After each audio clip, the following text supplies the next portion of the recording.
laamigan dheer aad u jeedaan waa laamiga xamar. halkan aan taagannahay waa galmudug. maxaa calaamad u ah? calankaas ayaa calaamad u ah galmudug. waxayna tusaynaa dhibaatada ay leedahay maamul goboleedka ku sheegyada. bismillaahi raxmaan raxiim. barnaamijkan waxaanu joognaa magaalada gaalkacyo.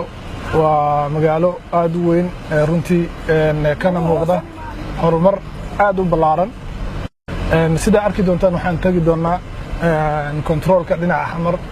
kontaroolka dhinaca xamar sababta u tagayna waxay tahay waa kala qaybiyaha labada dhinac Puntland iyo Galmudug.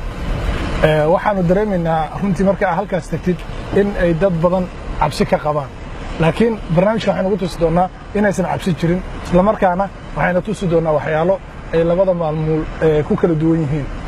ayagoo Soomaali hal magaalo ah ayaa haddana waxa loo suubiyey xuduud iyo beenaadayaal. waa magaalada gaalkacyo. halkaas u jeedaan dhinacaas waa dhinaca maxaa la yiraahdaa Galmudug. xaafadda koonfurta waqooyiga koonfurta gaalkacyo. laamigan dheer aad u jeedaan waa laamiga xamar. halkan aan taagannahay waa galmudug. maxaa calaamad u ah? calankaas ayaa calaamad u ah galmudug. waxaa u saaran baalaha qoraxda ku shaqeeya, waxaa u saaran calanka Soomaaliya ayaa u saaran. waxayna tusaynaa dhibaatada ay leedahay maamul goboleedka ku sheegyada.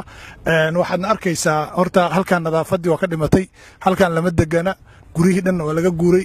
marka waxay keensanaysaa inay shacabka Soomaaliyeed cabsi ku abuurto. dhinacan sidoo kale maxaa la yiraahdaa ii sheeg waa dhibaato ayaa ka jirta. halkan qashinka dukaafada waa u jeedaan, laakiin waxa la yaab leh marka aad qiimaysid dadku waa dad walaalo wada dhashay, waa dad isdhalay, haddana se waxaad moodaa in cabsi lagu abuuray. waxaan hadda runtii urka ka soo baxay waad yaabaysaa. waxaa ku jira bakti, waxaa dhici karta xataa dad dagaalada ku dhintay inay iskaga jiraan, allahu yaclam. guryahana waa la kacay. waxaan sayna tusaynaa oo mucjisada ah tabeelahaas waxaa ku dugan arrin gaar ah oo marka aad aragtaan aad mataqaanaa idinka yaabin doonta. maxaa yeelay tabeelahaas waxaa ku murmay labada maamul ayaa ku murmay, maamulka Puntland iyo Galmudug ayaa ku murmay. saas darteed waa calaamad ma saarna, calan ma saarna.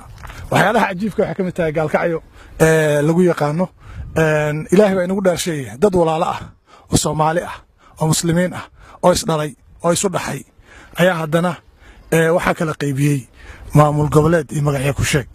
runtii waa arrin aad looga naxo. wax yar haddaan kaamirada idinkugu dhaweyno waxaad arkaysaan halkaa uu dameerka daaqayo ama dameerta ay daaqayso, wax mataqaanaa calaamad ama laha. markii aan weydiinay waxaana lagu yiri waa lagu muransan yahay. Puntlandna waxay tiri anagaa iska leh, Galmudugna waxay tiri anagaa iska leh. dhibaatadana waxaa ka imaaday waa maamul goboleedyada. ka warram haddii iska dayn lahayn maamul goboleedyo xuduud beenaadka noola suubiyey aan mataqaanaa ku soo gali lahayn. halkaas u jeedaan waxaa xusid midan guriga halkaas naga joogo waa guriga dowladda Galmudug. calanka Soomaaliya ayaa ku sawiran, calaamadooda ayaa ku sawiran. waxaan filaynayaa inay madaxtooyadoodii tahay, laakiin sababta ah anaga ma geli karno. gurigan waxaa xabad ku yaal arag. waxaad dareemi kartaa sida xabadaha loola dhacay. jiingada xataa waxaa ka gashay xabada ayaa ka galay. xaafadahan waxaa naloo sheegay in muddo ah inaan la soo degin. waa casar liiqi uu gobol ku dhacay magaalada gaalkacyo. saacadda waa 5:00 waxaan leenahay akhyaarta aad iyo aad ay u salaamantihiin. kusoo dhawaada magaalada gaalkacyo. insha allahu tacaala nabad iyo horumar ayaan u rajaynaynaa.